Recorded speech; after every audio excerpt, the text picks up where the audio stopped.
नमस्कार।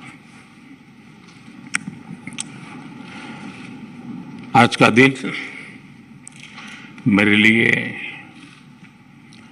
अपूरणीय क्षति और असहनीय पीड़ा का दिन है। मेरे घनिष्ठ मित्र और जापान के पूर्व प्रधानमंत्री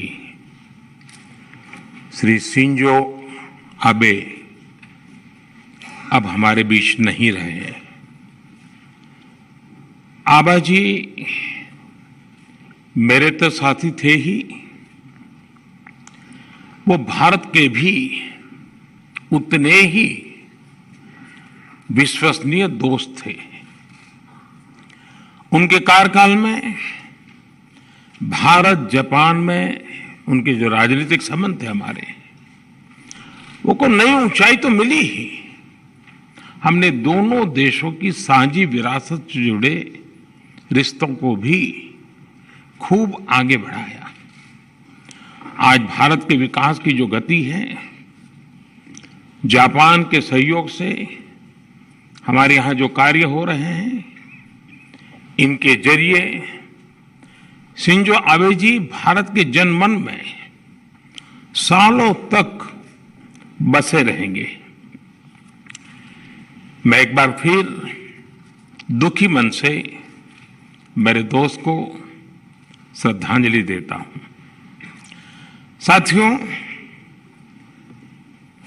आज का ये आयोजन मेरे और एक घनिष्ठ मित्र अरुण जेटली जी को समर्पित है।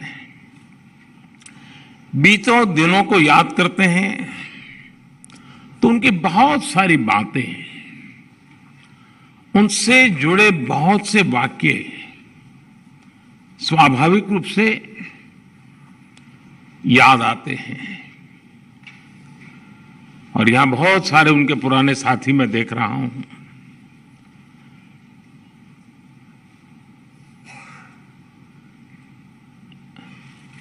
उनकी ऑरेटरी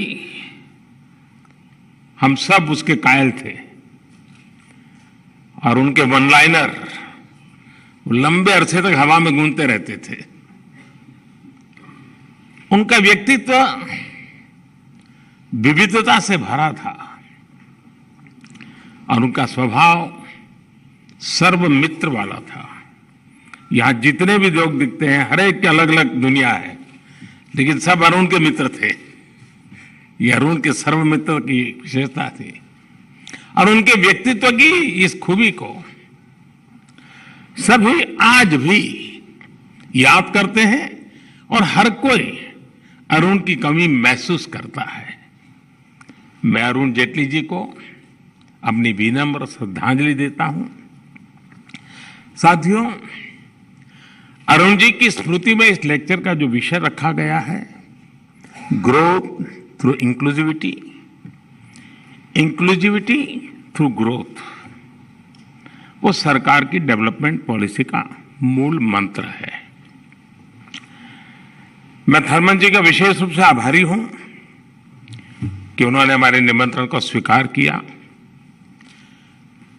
और मैंने कई बार उनको सुना भी है, उनको मैं पढ़ता भी रहता हूं। उनकी बातों में, उनके अध्ययन में, वो सिर्फ भारत में ही बोलते हैं तब नहीं, दुनिया के अन्य देशों में भी जब जाते हैं तो काफी रिसर्च करते हैं। लोकल टच उनकी हर एकेडमिक थिंकिंग में, उनकी फिलॉसफी में बहुत सटीक तरीके से वो उसको नीट करते हैं। आज भी हम सब ने अनुभव किया, बहुत ही अच्छे ढंग से उन्होंने वैश्विक परिस्थिति से लेकर के हमारे देश के बच्चों तक हमें ले आए। मैं उनका बहुत आभारी हूं, उन्होंने समय निकाला। साथियों, जिस विषय पे यहां चर्चा हो रही है, जिस विषय को लेकर के आज अरुण जेटली व्याख्यान माला का हमारा प्रारंभ हुआ है, अगर मैं इसी को सरल भाषा में कहूं तो एक प्रकार से ये थीम, मेरी सीधी सादी भाषा में मैं कहूंगा, सबका साथ सबका विकास। लेकिन इसके साथ ही इस लेक्चर की थीम आज के पॉलिसी मेकर्स के सामने आ रही चुनौतियां और दुविधाओं को भी कैप्चर करती है। मैं आप सभी से एक प्रश्न पूछना चाहता हूं। क्या बिना इंक्लूजन के सही ग्रोथ संभव है? आप अपने आप को पूछिए, क्या बिना ग्रोथ के इंक्लूजन के बारे में सोचा भी जा सकता है क्या? हेड ऑफ द गवर्नमेंट के तौर पर मुझे 20 साल से भी अधिक समय से काम करने का अवसर मिला है और मेरे अनुभवों का सार यही है कि बिना इंक्लूजन के रियल ग्रोथ संभव ही नहीं है और बिना ग्रोथ के इंक्लूजन का लक्ष्य भी पूरा नहीं किया जा सकता। और इसलिए हमने ग्रोथ थ्रू इंक्लूसिविटी का रास्ता अपनाया, सबके समावेश का प्रयास किया। बीते 8 वर्षों में भारत ने इंक्लूजन के लिए जिस स्पीड के साथ काम किया है, जिस स्केल पर काम किया है, वैसा उदाहरण आपको पूरी दुनिया में कभी भी नहीं मिलेगा। बीते 8 साल में भारत ने 9 करोड़ से ज्यादा महिलाओं को मुफ्त गैस कनेक्शन दिया है। 9 करोड़। ये संख्या south Africa, Australia, Singapore, New Zealand, इसकी सारी आबादी को भी जोड़ दें तो उससे भी ज्यादा होती है। यानी आप स्केल देखिए, बीते 8 साल में भारत ने 10 करोड़ से ज्यादा टॉयलेट्स बनाकर गरीबों को दिए हैं। थर्मन जी ने इसका बड़ा पैशन होकर के उल्लेख किया। यह संख्या साउथ कोरिया की कुल आबादी के 2 गुने से भी ज्यादा है। बीते 8 साल में भारत ने 45 करोड़ से ज्यादा जनधन बैंक अकाउंट खोले हैं। यह संख्या भी Japan, Germany, Britain, Italy, Mexico, इनकी टोटल पॉपुलेशन से भी करीब करीब उसके बराबर है। बीते 8 साल में भारत ने गरीबों को 3 करोड़ पक्के घर बनाकर दिए हैं। और मुझे याद है, एक बार आप ही के मंत्रिपरिषद के साथ ही ईश्वरन से मेरी बात हो रही थी, सिंगापुर के मिनिस्टर। जब मैं उनको ये स्केल बताता था हाउसिंग का, तो ईश्वरन ने मुझे कहा, तो आपको तो हर महीने एक नया सिंगापुर बनाना पड़ेगा। मैं आपको growth through inclusivity, inclusivity through growth का एक और उदाहरण देना चाहता हूं। भारत में कुछ साल पहले हमने आयुष्मान भारत योजना शुरू की थी, जिसका उल्लेख थर्मन जी ने किया और आने वाले प्रमुख सेक्टर में उन्होंने हेल्थ सेक्टर की चर्चा भी की है। इस योजना की वजह से 50 करोड़ से ज्यादा गरीबों को अच्छे से अच्छे अस्पताल में और हिंदुस्तान में कहीं भी 5 लाख रुपए तक का मुफ्त इलाज मिलना सुनिश्चित हुआ है। 50 करोड़ लोगों को 5 लाख रुपए तक मुफ्त इलाज। बीते 4 साल में आयुष्मान भारत की वजह से देश के 3.5 करोड़ से ज्यादा लोगों ने अपना मुफ्त इलाज कराया है। हमने इस योजना में इंक्लूजन पर फोकस किया। गरीब से गरीब जो है, आखिर की पंक्ति में बैठा हुआ है, उसको भी आरोग्य के संबंध में आवश्यक अच्छी सुविधा मिले। और समय के साथ हमने देखा है, वो पहलू तो इंक्लूजन का है, लेकिन समय ने ये बताया है कि इससे ग्रोथ का रास्ता भी बनता चला गया। जो पहले एक्सक्लूडेड थे वो विकास की मुख्य धारा से जुड़े, तो डिमांड भी बढ़ी और ग्रोथ के लिए अपॉर्चुनिटी का भी विस्तार हुआ। जब भारत की 1/3 आबादी जो पहले बेहतर हेल्थ केयर की सुविधाओं से दूर थी, उसे इलाज की सुविधा मिली, तो इसका सीधा प्रभाव यह हुआ कि हेल्थ केयर कैपेसिटी को उसी हिसाब से खुद को मजबूत करना पड़ा। मैं आपको बताता हूं कि आयुष्मान भारत योजना ने कैसे पूरे हेल्थ केयर सेक्टर को ट्रांसफॉर्म कर दिया है। 2014 से पहले हमारे देश का औसत था, एवरेज 10 साल में करीब 50 मेडिकल कॉलेज बना करते थे। 10 साल में 50 मेडिकल कॉलेज, इतने बड़े देश में। जबकि भारत में पिछले 7-8 साल में पहले के मुकाबले 4 गुना से ज्यादा, यानी करीब करीब 209 नए मेडिकल कॉलेज बनाए गए हैं। अब आप कल्पना कर सकते हैं कि कहां 50 और कहां 209, और आने वाले अभी 10 साल का जब हिसाब लगाऊंगा तो ये मामला और आगे बढ़ने वाला है, वो 400 तक पहुंचने वाला है।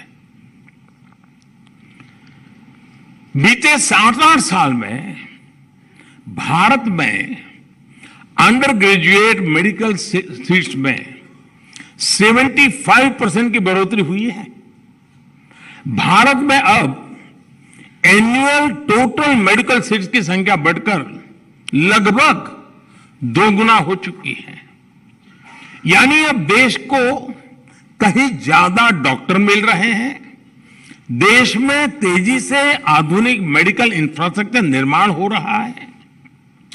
इंक्लूसिवनेस के लिए लाई गई एक योजना का जमीन पर ग्रोथ की दृष्टि से भी इतना बड़ा प्रभाव हम बिल्कुल देख सकते हैं, हम उसको आंक सकते हैं। और मैं तो आपको ऐसी दर्जनों योजना गिना सकता हूं। भारत के डिजिटल इंडिया अभियान ने, जिसका उल्लेख भी थर्मन जी ने किया, लगभग 5 लाख कॉमन सर्विस सेंटर्स ने गांव में रहने वाले गरीब तक भी इंटरनेट की ताकत को पहुंचाया है। भारत के भीम यूपीआई ने करोड़ों गरीबों को डिजिटल पेमेंट की सुविधा से जोड़ा है। भारत की स्वनिधि योजना ने रेहड़ी पटरी वाले साथियों को बैंकिंग व्यवस्था से जुड़ने का अवसर दिया है। जो हमारे यहां नगर पालिका में, महानगर पालिका में जो रेहड़ी पटरी वाले होते हैं, जिनके साथ हमारा रोज का नाता होता है, बैंक मैनेजर होगा, उसके घर में रोज रेहड़ी पटरी वाला माल देता होगा, लेकिन उसको बैंक में जगह नहीं होगी। यह हाल था। आज हमने इसको जोड़ दिया है।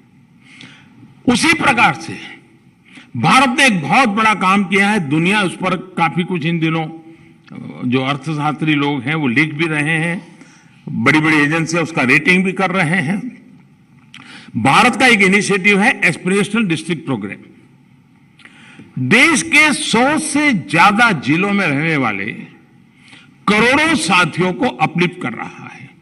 और ये एस्पिरेशनल डिस्ट्रिक्ट की कल्पना ये है कि हिंदुस्तान के और जिलों की तुलना में जो पीछे रह गए हैं, उनकी आकांक्षाओं को हम एड्रेस करें, उनको उस राज्य की टॉप पोजीशन की बराबरी तक ले आए और फिर धीरे धीरे उसको नेशनल टॉप की बराबरी तक ले आए। साथियों, इसका इतना बड़ा पॉजिटिव इंपैक्ट हुआ है और एक प्रकार से इन 100 डिस्ट्रिक्ट का इंक्लूजन हो रहा है डेवलपमेंट की दुनिया में। भारत की राष्ट्रीय शिक्षा नीति और एक बहुत बड़ा पैराडाइम शिफ्ट है, और शिक्षा पर भी थर्मन जी ने काफी बल दिया अपनी बातचीत में। भारत की राष्ट्रीय शिक्षा नीति मातृभाषा में, मदर टंग में पढ़ाई पर जोर दे रही है। जो अंग्रेजी नहीं जानता, जो एक्सक्लूडेड है, उसे अब मातृभाषा में पढ़कर आगे बढ़ने का मौका मिलेगा। भारत की उड़ान योजना, इसने देश के, हमने कई हवाई पट्टियों को जीवंत कर दिया, नए एयरपोर्ट बनाए, दूर दूर टियर 2, टियर 3 सिटी में भी हम चले गए और उड़ान योजना लाए। एक फिक्स अमाउंट में हवाई जहाज में सफर की एक रचना की। भारत की उड़ान योजना ने देश के अलग अलग कोनों को हवाई मार्ग से जोड़ा है। गरीब को भी हवाई जहाज में उड़ने का हौसला दिया है। और मैं कहता था हवाई चप्पल पहनने वाला भी अब हवाई जहाज में बैठेगा। यानी इंक्लूजन भी हो रहा है, ग्रोथ भी हो रहा है। उसी का परिणाम है आज भारत के में एविएशन सेक्टर का ग्रोथ इतना हो रहा है, 1000 से ज्यादा नए एयरक्राफ्ट के ऑर्डर बुक हुए हैं भारत के लिए। इस देश में 1000 से ज्यादा नए एयरक्राफ्ट खरीदा, क्योंकि पैसेंजर वाला इंक्लूजन का जो हमारा अप्रोच रहा, उसी का परिणाम है। अभी धर्मेंद्र जी ने जिसकी बात की, जो मैं गुजरात में जिसको मैंने बहुत मुखरता से काम किया था, जल जीवन मिशन, देश के हर घर को पाइप वाटर सप्लाई से जोड़ रहा है, नल से जल। और उस सिर्फ वो पानी मिलता है नहीं, वो उसका समय बचाता है, कठिनाइयां बचाता है, हेल्दी कंडीशन के लिए वाटर की बहुत बड़ी भूमिका रहती है। उन सारे दृष्टि से ये मिशन बहुत बड़ा सामाजिक जीवन, और जिन्होंने बच्चों के न्यूट्रिशन का विषय किया, उसका संबंध पानी से भी है। शुद्ध पानी, पीने का शुद्ध पानी, ये भी न्यूट्रिशन के लिए, बच्चों के लिए बहुत महत्वपूर्ण विषय है। और हमारा नल से जल अभियान उस इश्यू को भी एड्रेस करने वाला का एक बड़ा महाअभियान का हिस्सा है। सिर्फ 3 साल में ही इस मिशन ने 6 करोड़ से ज्यादा घरों को पानी के कनेक्शन से जोड़ा है। भारत में मोटे तौर पर लगाया हिसाब तो 25-27 करोड़ घर है, उसमें से 6 करोड़ घरों को पानी पहुंचा दिया है जी। ये इंक्लूसिवनेस आज देश के सामान्य मानवी का जीवन आसान कर रही है, उसे आगे बढ़ने का हौसला दे रही है। और किसी भी देश के विकास में इसका कितना महत्व है, ये आप अर्थ जगत के लोग जो यहां बैठे हैं वो भली भांति इस बात को जानते हैं। मैं आपको एक और उदाहरण देना चाहता हूं। आप भी जानते हैं, और ये तो मैंने देखा है कि यूएन में भी इसकी चर्चा होती है, एसडीजी में भी उसकी डेवलपमेंट गोल के अंदर इन मुद्दों पर चर्चा होती है। और वो कह रहा है दुनिया में दशकों से अनेक देशों में प्रॉपर्टी राइट्स ये बहुत बड़ा इश्यू बना हुआ है। और जब प्रॉपर्टी राइट्स की बात करते हैं तब समाज के जो आखिरी लोग होते हैं वो सबसे ज्यादा वल्नरेबल होते हैं, उनके पास कोई दस्तावेज नहीं होता है, सबसे ज्यादा मुसीबतें उनको झेलनी पड़ती है। लेकिन आपको जानकर के खुशी होगी कि भारत ने इस दिशा में जिस तेजी से काम किया है वो अभूतपूर्व है। और मैं मानता हूं दुनिया के एकेडमिशियन, दुनिया के इकोनॉमिस्ट इस विषय को अध्ययन करेंगे और दुनिया के सामने इस विषय को प्रस्तुत करेंगे कि स्वामित्व योजना के माध्यम से देश के ग्रामीण क्षेत्र में घरों और इमारतों की मैपिंग का काम बड़े पैमाने पर चल रहा है। अभी तक भारत के 1.5 लाख गांवों में ये काम हम ड्रोन की मदद से करते हैं। ड्रोन से सर्वे होता है और टेक्नोलॉजी का भरपूर उपयोग होता है और पूरा गांव वहां मौजूद रहता है जब ये सारी प्रोसेस होती है तब। और 1.5 लाख से अधिक कामों में ड्रोन से ये सर्वे पूरा किया जा चुका है। और 37,000 स्क्वायर किलोमीटर, आप कल्पना करिए, ड्रोन के माध्यम से 37,000 स्क्वायर किलोमीटर जमीन की मैपिंग का काम हो चुका है, मतलब उन घरों से जुड़ी हुई जमीन वाला। और 80 लाख से ज्यादा लोगों के लिए प्रॉपर्टी कार्ड बनाए जा चुके हैं। और ये भी जो मालिक है उसकी सहमति से होता है, उसके साथ विचार विमर्श होता है, उसके अड़ोस पड़ोस के लोगों के साथ विचार विमर्श होता है। एक लंबी प्रक्रिया है। और इसका मतलब यह हुआ कि इससे गांव के लोगों को बैंक लोन मिलना आसान हुआ है, उनकी जमीन अब कानूनी विवादों से भी बच रही है। साथियों, आज का भारत रिफॉर्म्स बाय कंपल्सन के बजाय रिफॉर्म्स बाय कन्विक्शन से आने वाले 25 साल का रोड मैप तैयार कर रहा है।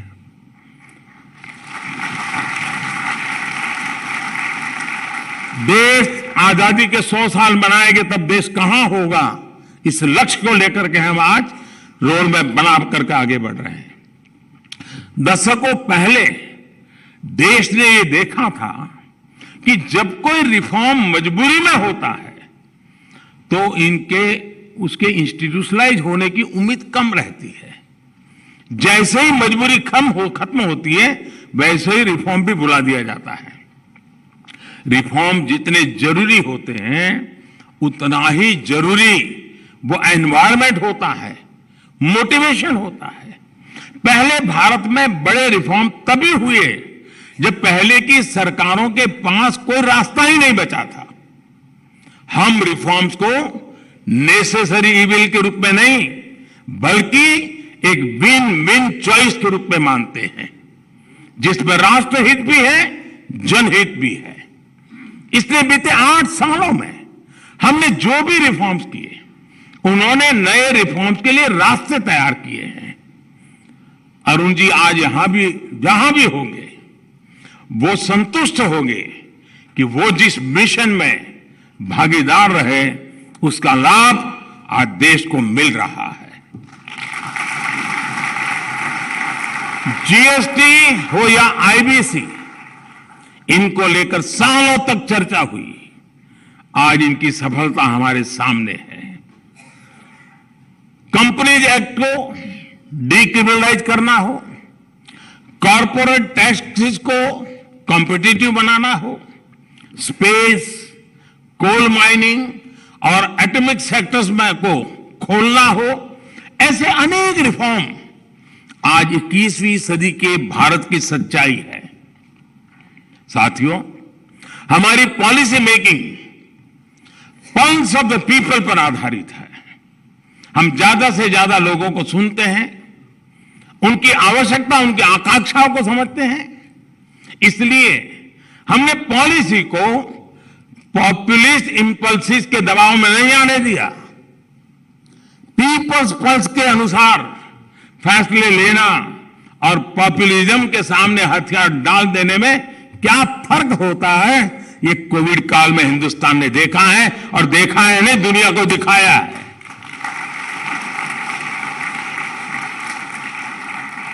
बड़े बड़े अर्थशास्त्री क्या कह रहे थे पैंडेमिक के समय? जब पैंडेमिक आई तो पूरी दुनिया में बड़े बेल आउट पैकेज के लिए, डिमांड ड्रिवन रिकवरी के लिए पॉपुलिस्ट इंपल्स था, हम पर भी दबाव था और हमारी आलोचना होती थी। ये कुछ कर नहीं रहे, कुछ दे नहीं रहे, पता नहीं क्या कुछ हमारे लिए कहा गया। ये भी कहा गया कि लोग चाहते हैं, एक्सपर्ट ये चाहते हैं, बड़े बड़े विद्वान ये चाहते हैं, लेकिन भारत दबाव में नहीं आया। उसने एक अलग अप्रोच अपनाई और बहुत समझदारी के साथ, शांत मन से अपनाई। हमने पीपल फर्स्ट अप्रोच के साथ गरीब को सुरक्षा दी, महिलाओं, किसानों, एमएसएमई पर ध्यान दिया। हमने दुनिया से अलग इसलिए कर पाए क्योंकि हमें पीपल्स पल्स यानी जनता क्या चाहती है, उसकी क्या चिंता है, इसका एहसास है। इसलिए भारत की रिकवरी और बाकी दुनिया की रिकवरी में जो फर्क है वो हम साफ देख सकते हैं। साथियों, मैं अक्सर मैक्सिमम गवर्नमेंट, मिनिमम गवर्नमेंट और मैक्सिमम गवर्नेंस का आग्रह करता रहा हूं। हमारी सरकार ने ऐसे 1,500 कानूनों को खत्म कर दिया है जो लोगों के जीवन में अनावश्यक रूप में दखल दे रहे थे। 1,500 कानून। और मुझे याद है 2013 में जब भारतीय जनता पार्टी ने मुझे पीएम कैंडिडेट बनाया था, 2014 में चुनाव होना था, तो यही दिल्ली में ही व्यापार जगत के लोगों ने मुझे कार्यक्रम के लिए बुलाया था और वो बड़ी थोड़ा गर्म मिजाज का वातावरण था। क्या करोगे, डिकना करोगे, फलाना करोगे, सब पूछ रहे थे। ये कानून बनाओगे, नहीं कानून बनाओगे, ऐसा बड़ा दबाव था। कैंडिडेट था चुनाव के दिनों में, हम भी तो जरा मैंने कहा देखिए आप कानून बनाना चाहते हैं, लेकिन मैं आपको एक वादा करता हूं, मैं हर दिन एक कानून खत्म करूंगा। नए बनाने की गारंटी नहीं देता हूं, खत्म करूंगा। और पहले 5 साल में 1,500 कानून खत्म करने का काम पूरा कर दिया साथियों। जो कानून जनता सामान्य पर बोझ बनते हैं। साथियों, आपको जानकर के खुशी होगी, हमारी सरकार ने 30,000 से ज्यादा, यानी आंकड़ा भी आप चौंक जाएंगे जी, 30,000 से ज्यादा ऐसे कंप्लायंसेस को भी कम कर दिया है जो ईज ऑफ डूइंग बिजनेस में और ईज ऑफ लिविंग में बाधा बने हुए थे। 30,000 कंप्लायंसेस खत्म कर देना, यानी जनता जनार्दन पर कितना अभूतपूर्व विश्वास का युग आया है, उसका नतीजा होता है कि हम कंप्लायंसेस के बोझ से जनता को मुक्त कर रहे हैं। और मैंने लाल किले पर से कहा था कि मैं चाहता हूं सरकार लोगों की जिंदगी से जितनी बाहर चली जाए हमें निकालनी है। लोगों की जिंदगी में सरकार सरकार सरकार सरकार का प्रभाव कम से कम हो, लेकिन जिसको सरकार की जरूरत है उसको सरकार का अभाव न हो, ये दोनों विषय को लेकर के चलने का हमने प्रयास किया है। आज मुझे आपको ये बताते हुए संतोष है कि मिनिमम गवर्नमेंट की अप्रोच मैक्सिमम आउटपुट्स और मैक्सिमम आउटकम्स भी दे रही है। हम बहुत तेजी के साथ अपनी कैपेसिटी का विस्तार कर रहे हैं और इसके नतीजे आपके सामने हैं। कोविड वैक्सीन का ही उदाहरण लें, हमारे देश के प्राइवेट प्लेयर्स ने बहुत ही अच्छा काम किया है, लेकिन उनके पीछे पार्टनर इन प्रोग्रेस के रूप में सरकार पूरी ताकत के साथ खड़ी रही थी। वायरस आइसोलेशन से लेकर स्पीडी ट्रायल तक, फंडिंग से लेकर रैपिड रोल आउट तक जो कंपनियां वैक्सीन का निर्माण कर रही थी, उन्हें सरकार का भरपूर सहयोग मिला। एक और उदाहरण हमारे स्पेस इकोसिस्टम का है। आज भारत पूरी दुनिया में सबसे विश्वसनीय और अत्याधुनिक स्पेस सर्विस प्रोवाइडर में से एक है। इस क्षेत्र में भी हमारा प्राइवेट सेक्टर इकोसिस्टम बहुत ही बेहतरीन काम कर रहा है, लेकिन उनके पीछे भी पार्टनर इन प्रोग्रेस के रूप में सरकार की पूरी शक्ति है, जो उन्हें हर सुविधा और जानकारी उपलब्ध करने में मदद कर रही है। जब हम भारत के डिजिटल पेमेंट इकोसिस्टम का उदाहरण लेते हैं, तो हमारे यहां फिनटेक के साथ ही डिजिटल पेमेंट से जुड़े कई प्लेयर्स हैं। लेकिन यहां भी देखें तो इनके पीछे जेम ट्रिनिटी, रुपे, यूपीआई और सपोर्टिव पॉलिसीज का मजबूत आधार है। यहां मैंने केवल कुछ उदाहरण आपके सामने रखे हैं, लेकिन मैं इन्हें दुनिया के लिए एक रिसर्च का विषय मानता हूं। एकेडमिक वर्ल्ड को गहराई में जाने के लिए निमंत्रण देता हूं। दुनिया भर के इकोनॉमिस्ट को मैं निमंत्रित करता हूं। आइए उसकी बारीकियों को देखिए। इस विशाल देश, अनेक वित्त आवश्यकताएं, उन सब के बावजूद भी हम किस प्रकार से आगे बढ़ रहे हैं। एक प्रकार से देखें तो अब सिर्फ प्राइवेट सेक्टर या सरकारी वर्चस्व वाले एक्सट्रीम मॉडल्स की बातें पुरानी हो चुकी हैं। अब समय है कि सरकार की प्राइवेट सेक्टर को पार्टनर इन प्रोग्रेस मानकर उन्हें प्रोत्साहित करें, और हम इसी दिशा में आगे बढ़ रहे हैं। साथियों, सबको साथ लेकर चलने, देश के पब्लिक और प्राइवेट दोनों सेक्टर्स पर भरोसा करने की यही स्पिरिट है, जिसके कारण आज भारत में ग्रोथ के लिए अद्भुत उत्साह दिख रहा है। आज हमारा एक्सपोर्ट नए रिकॉर्ड बना रहा है। सर्विस सेक्टर भी तेजी से ग्रोथ की तरफ आगे बढ़ रहा है। पीएलआई स्कीम का असर मैन्युफैक्चरिंग सेक्टर पर दिखने लगा है। मोबाइल फोन सहित पूरे इलेक्ट्रॉनिक मैन्युफैक्चरिंग सेक्टर में कई गुना वृद्धि हुई है। आपको जानकर के आश्चर्य होगा, जब मैं इस कोरोना कालखंड में टॉय को लेकर के मैंने समिट की थी, खिलौने, तो कई लोगों को लगा होगा ये पीएम को कभी झाड़ू की बात करता है, स्वच्छता की बात करता है, टॉयलेट की बात, टॉय की बात कर रहा है। कईयों को, क्योंकि अब तक हम उन बड़ी बड़ी बातों में फंसे रहे हैं तो मेरी बातें उनके गले बैठती नहीं थी। सिर्फ खिलौनों के ऊपर मैंने ध्यान दिया, खिलौने बनाने वालों पर ध्यान केंद्रित किया, टेक्नोलॉजी पर ध्यान दिया, इनोवेशन पर ध्यान दिया, फाइनेंशियल सेक्टर की तरफ ध्यान दिया। अभी तो 2 साल पूरे नहीं हुए हैं। मेरे देशवासी गर्व करेंगे कि टॉयज का इंपोर्ट इतने कम समय में इतना घट गया, वरना हमारे यहां हर घर में खिलौना विदेशी हुआ करता था जी। वो इतना इंपोर्ट कम हुआ है। इतना ही नहीं, भारत के खिलौने, भारत के टॉय पहले जितना इंपोर्ट होता था उससे ज्यादा आज एक्सपोर्ट होने लग गए हैं। यानी कितना बड़ा पोटेंशियल अनटैप था। जैसे आपने कहा टूरिज्म, सचमुच मैं सहमत हूं आपसे। भारत के टूरिज्म की संभावना इतनी अपार है, लेकिन हम एक ही जगह पे अटक गए थे।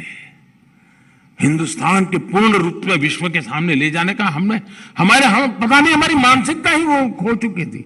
और मैं तो विदेश के मेहमान जो भी आते हैं तो हिंदुस्तान के किसी न किसी स्थान पर ले जाने का आग्रह रखता हूं। क्या मेरे टूरिज्म को, इस बार हमने योगा का कार्यक्रम किया तो 75 आइकॉनिक स्थान पर किया ताकि लोगों को पता चले कि टूरिज्म के ऐसे ऐसे डेस्टिनेशन है हमारे यहां। टूरिज्म की संभावनाएं, आपने सही फरमाया, पूरे विश्व के लिए एक बहुत बड़ा आकर्षण का केंद्र बन सकता है भारत। साथियों, हमारी डिजिटल इकोनॉमी भी तेजी से आगे बढ़ रही है।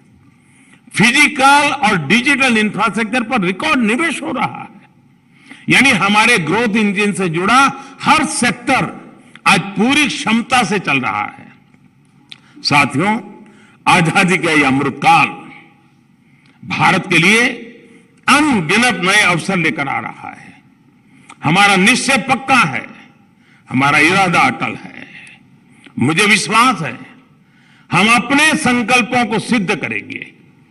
21वीं सदी में उस ऊंचाई को प्राप्त करेंगे जिसका भारत हकदार है। और जैसा थर्मन जी कुछ चैलेंजेस के लिए बता रहे थे, मैं मानता हूं चुनौतियां हैं, लेकिन अगर चुनौतियां हैं तो 130 करोड़ सॉल्यूशन भी है। ये मेरा विश्वास, और उन विश्वास को लेकर के चुनौतियों को ही चुनौती देकर के आगे बढ़ने का संकल्प लेकर के चल रहे हैं। और इसलिए हमें इंक्लूजन का रास्ता लिया है और उसी रास्ते से ग्रोथ को भी पाने का इरादा रखा है। एक बार फिर अरुण जी को याद करते हुए मैं अपनी वाणी को विराम देता हूं। थर्मन जी का विशेष रूप से धन्यवाद करता हूं। आप सबका भी हृदय से बहुत बहुत आभार व्यक्त करता हूं। धन्यवाद।